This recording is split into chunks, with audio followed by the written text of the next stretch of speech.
தெனாலிராமன் கதைகள் 170. மறைக்கப்பட்ட உண்மை. விஜயநகர பேரரசில் ஒரு முறை அண்டை நாட்டு வணிகன் ஒருவன் மன்னர் கிருஷ்ணதேவராயரை சந்திக்க வந்தான். அவன் கையில் ஒரு விசித்திரமான பூட்டு இருந்தது. மன்னா, இந்த பூட்டுக்கு சாவி கிடையாது. இதை திறக்கக்கூடிய புத்திசாலி உங்கள் அவையில் இருந்தால் நான் கொண்டு வந்திருக்கும் அனைத்து வைரங்களையும் பரிசாக தருகிறேன். திறக்க முடியாவிட்டால் உங்கள் நாடு எனக்கு கப்பம் கட்ட வேண்டும் என்று சவால் விட்டான். அவையில் இருந்த அறிஞர்கள் பலரும் முயன்று தோற்றனர். மன்னர் கவலையடைந்தார். அப்போது தெனாலிராமன் முன் வந்தான். அவன் தனது ஆரஞ்சு நிற அங்கியை சரி செய்துவிட்டு அந்த பூட்டை உற்று நோக்கினான். அதில் சாவி போடும் துவாரமே இல்லை.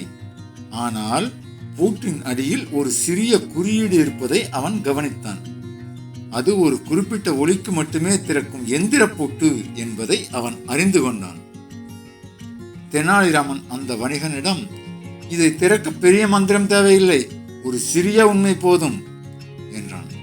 பின் பூட்டின் அருகே சென்று, வணிகரே, இந்த பூட்டின் ரகசிய குறியீடு உங்கள் நாட்டின் தேசிய கீதத்தின் முதல் வரி இல்லை தானே, வேறு வரிதானே என்று கேட்டான்.